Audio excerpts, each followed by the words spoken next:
Sudha Nair, she writes romantic fiction and family drama and is best known for her Amazon KDP Pen to Publish contest award winning novel, The Wedding Tamasha. I'm sure you all have heard about it.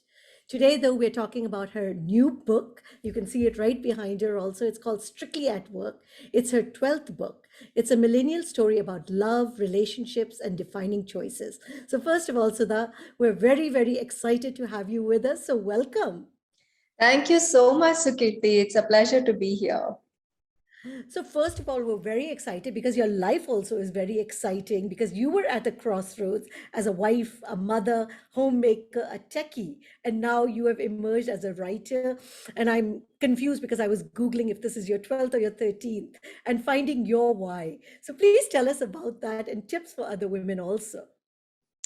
So I was a techie and working in the software field for quite a number of years before I took a long sabbatical after having kids and decided to stay at home.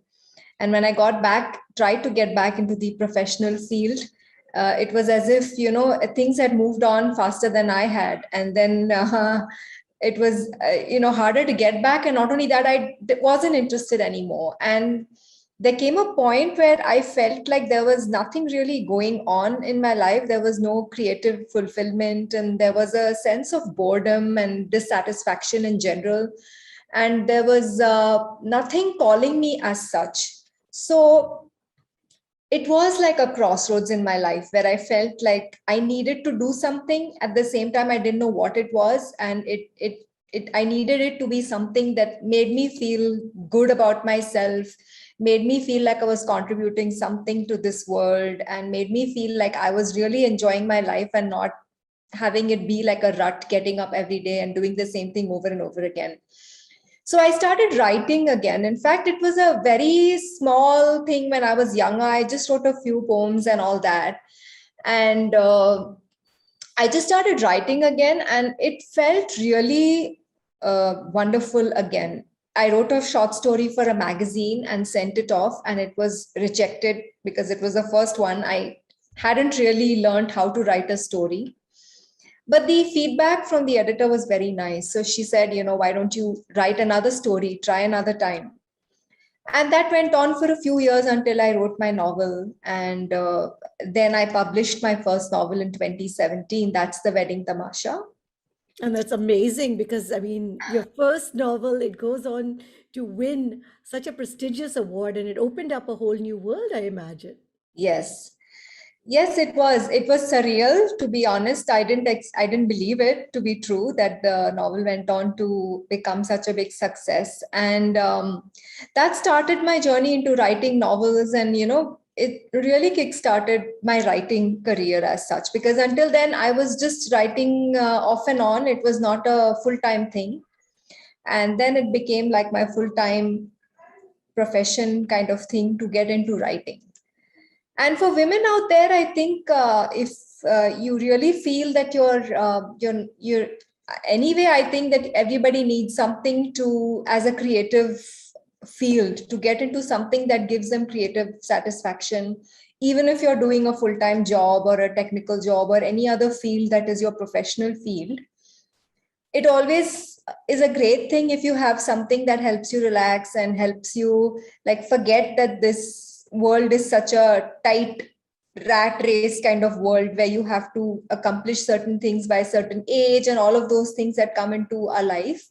So I think overall, especially for women who are maybe at home and don't see themselves doing much beyond raising kids and taking care of the house, it's a wonderful way to indulge in something that really satisfies you on a personal level. So that's why I picked writing, and since I loved it so much, I felt like I could go on with it. And that's my advice to all women out there. Definitely find something that you really love. No, but congratulations on becoming now a full-time writer because that in itself is fantastic because since 2017 we're sitting in 2021 and like I said I can't get the number right on Google if this is your 12th or your 13th book, but that's simply amazing. That you've been able to pen down so many novels in this time.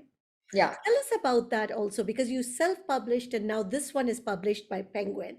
So we want to understand that what is the difference, and because a lot of people are trying to understand how to get started. Do they go the self-published way? Do you go with a established publisher?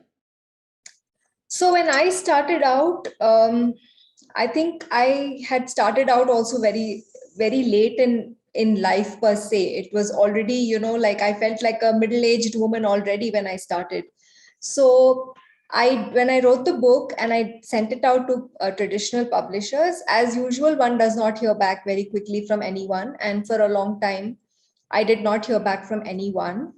And I decided to self-publish. When there is a platform like Amazon KDP available where you can, self-publish your books and put them out there without having to wait for somebody to pick up your book and, go the traditional route, definitely it was a very good option. At the same time, the contest was announced, the KDP Pen to Publish contest. And so just on a whim, I put my book into the contest. And after a few months, when the results were declared, it won the final. And and then the book Wedding Tamasha was traditionally published by Westland because it won the contest. It was published by Westland. So that's actually my first traditionally published book, also, despite being a self published book.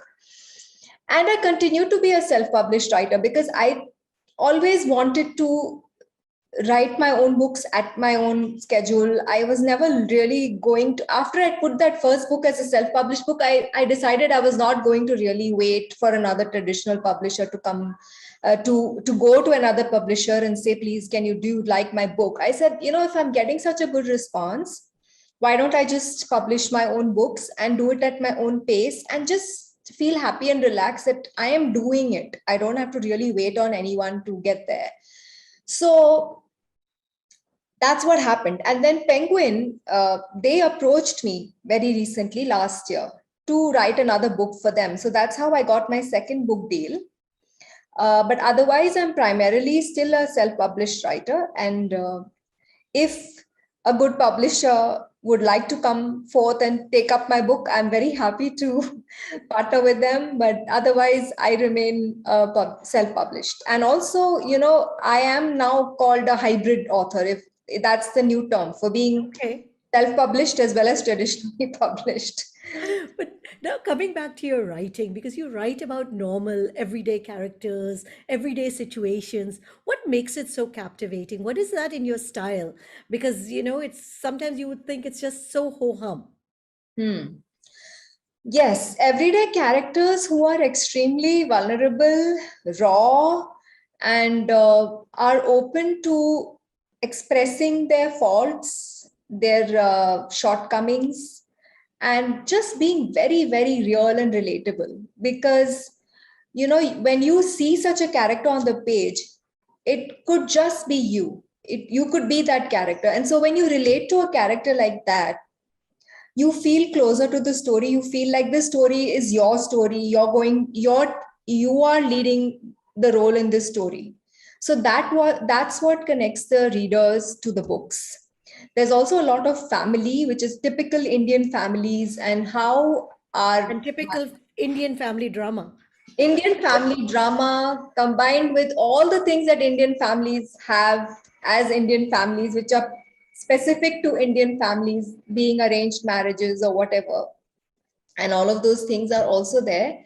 So I think more than being a superhuman kind of book, uh, which not everyone can relate to, this is very grassroots level, very down to earth characters who want better things in their lives, and they are willing to take the steps to go there to they're struggling to get there, and along the way they're probably making mistakes or they're probably overcoming their hurdles and really being honest and vulnerable about it. Those are the kind of characters I have. Now, Strictly at Work, it's an office rom-com, an office romance, that too in a co-working space. So why did you choose this backdrop, and especially the office romance? Because that is so confusing and so many different emotions are with it. Yes, it's not a I wanted it not to be like a typical office romance. And the concept of a co-working space came about when my editor and I were talking about setting a love story in a nice place that was like different from the usual love stories. We wanted something different. And this idea of a co-working space, which is like a new booming thing to have started up all over the world. It's come to India also very recently. And in a co-working space, you have companies from different companies coming together to occupy a space, maybe a floor or a room or some cubicles or some desks. And you meet people from various backgrounds, you meet people from various industries, you get to know how different people operate and all of that. There are startups, there are established companies who also push some of their workers into co-working spaces. So this seemed like a very cool idea, which was a little different from a regular office romance. Yeah, That no, was it's the very, idea. very interesting because, of course, all of us are missing right now that office and going to the office and getting lunch together, missing your colleagues. But one thing, of course, Murphy's Law, timing, timing, timing. You have the right person, the wrong time, and it also plays a very important role in your work. So, is this the new Murphy's Law for relationships? I guess. I guess, it is very true that sometimes we've been waiting for years or some ages to find the right person, and that right person or somebody you really like, and either that person already has another relationship, or they've come into your life when you're already committed to somebody else. So in a sense, the story begins with Murphy's Law, in which she's just moving to a new office space and her morning is all gone for a toss. And then the first person she meets also happens, as per Murphy's Law, to be the guy she kind of likes, but is not going to, be available to her, which is so sad. And it's true. But in your book, you cover a lot of issues that are typical, like you said, of a middle class home. But you also cover abusive relationships, arranged marriages, aging parents, and the pressure, especially the pressure that women put on themselves to conform to societal norms. Let's talk about that a bit. Yes. So even today, all our arranged marriages are kind of fixed by the parents. You probably don't know the guy or the girl, most likely, too much. And the kind of time that you get to know each other is also very limited. Plus, I don't see a way that either one can back out of an arranged relationship, even if they're not married yet, but they're just probably engaged or whatever. It's very hard to back out of this, even if you don't like the person, because of the commitment. The whole family is involved. It's just not two people getting married. It's like the entire all the both the families are getting married and their extended families are getting married too. No, and it's So very, very difficult. Even now, yeah, you get stuck in this phase. But this confusion, especially for this generation, traditional values, modern values, are we stuck somewhere in between? And hence this confusion in our minds is even bigger today. yes, so I think we are like today we have like three generations of people. One is like our parents who are very conservative, and they only go by the norms that they followed for years before them, which is arranged marriages and not marrying within the community and all of those things.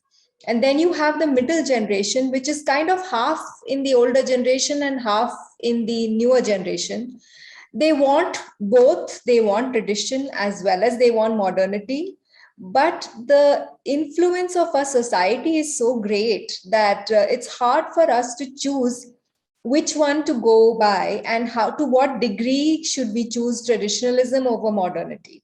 And then there's a newer generation who's trying to break out of this cocoon and kind of um, feel the world for themselves, understand what's out there for them, explore the possibilities. And for them, it's like chaining them to this reality, which is the confused reality of what we have in our confused society in the middle, which is not letting them go, at the same time allowing them to pursue education, travel, visit places, be independent, but holding on to the reins in some way, in that doesn't allow them to develop doesn't allow them to really fly, just Yeah. fly like a free bird. And which is also nice in your book because you see that they're well meaning, but they're Hmm. still possibly holding you Yeah, back. yeah. Now, I want to talk about the concept because you write so many love stories and you write about the modern romance. So, what is now love today? The concept of being swept off your feet, does it still happen? How do you imagine this when you are now a writer that's writing for these three generations?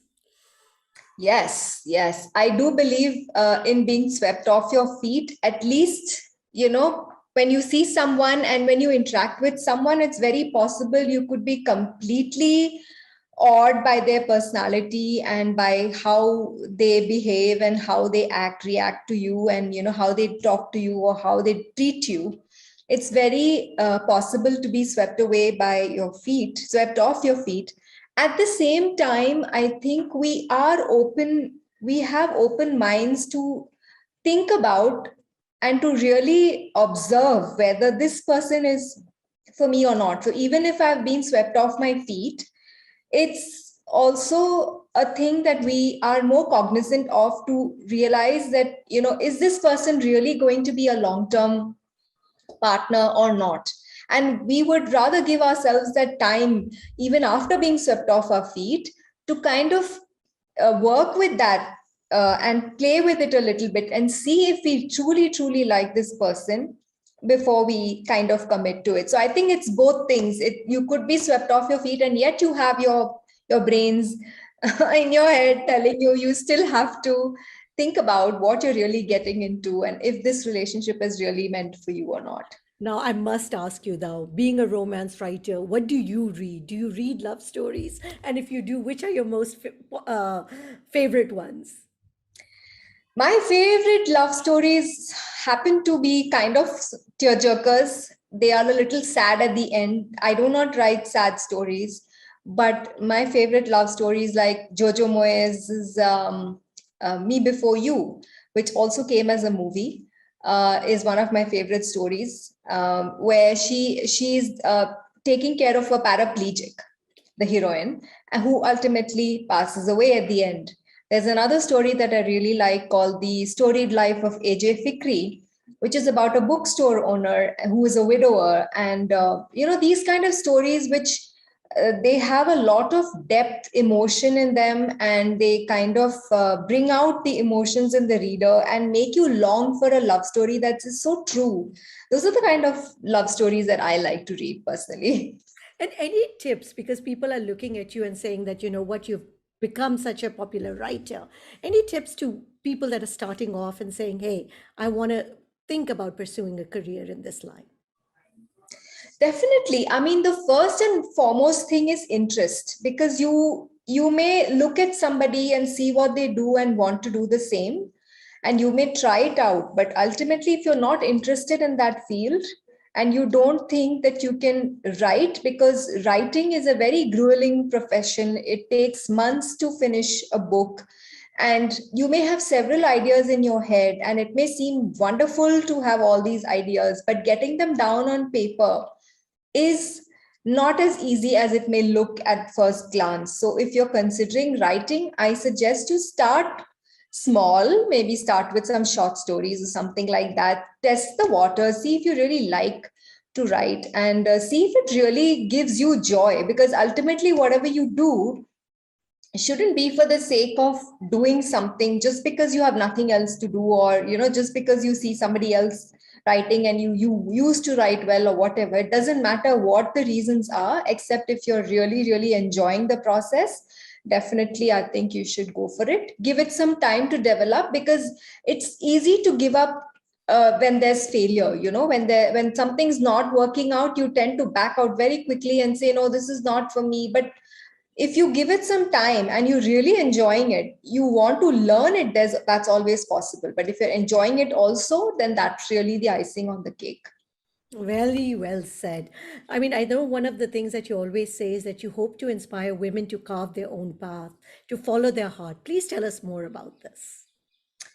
Yes, so I used to be someone, like I said, who had taken a very long break in my professional life, and I had reached a point where there was no satisfaction, and there was so much boredom and no meaning. It felt like life had lost its meaning, that if the kids grew up and went away tomorrow, I wouldn't know what to do with myself. That's one part of being inspired, is that you take your life and your work seriously, take things in your own hand and kind of do what gives you happiness and joy.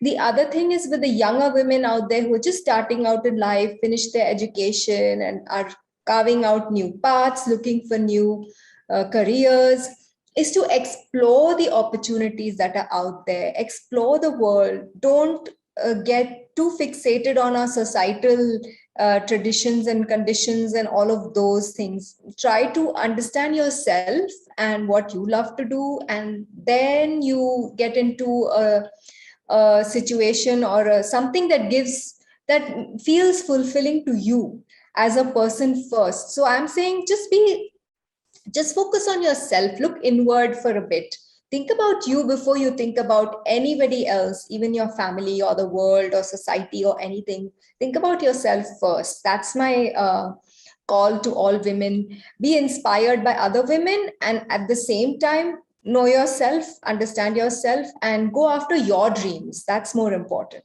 Very nice. And anything you want to tell us about Strictly at Work in your words as to what makes it such a different book?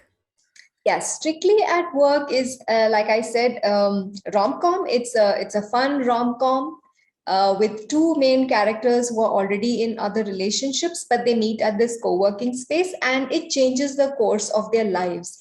And it kind of shows you the dichotomy between listening to your own heart and also conforming to society and what that calls for. So, while being a very fun and interesting and loving book, there's also undertones of societal issues that I deal with in the book, which are very, very light undertones, like taboos on homosexuality, there is abusive marriages, and all of that. But at the same time, it's a very light-hearted book and a happiness-filled book, because it deals with dating, it deals with office relationships, friendships, and this whole atmosphere of, finding new friends in a new workplace, which is lovely. We all, when we start work, we all want that. We want to find new friends, and we want to have a happy work life, which is where we spend 80% of our time at work. So that and all of that. So that's what I think is amazing about this book, is that I think, according to me, it balances both work and home, and gives you an all-rounded story about two people who are flawed but passionate about what they do, and they want to make a difference in their lives, and how meeting each other kind of changes their perspectives and makes them think beyond just the things that are right in front of them, and makes them look for something more deeper and more meaningful in their lives too. Wow, beautifully said. So please do pick up a copy of Strictly at Work. Thank you, Sudha. That was amazing. Great to have had the chance to talk to you. Thank you so much for having me, Sukirti. It was wonderful talking to you too.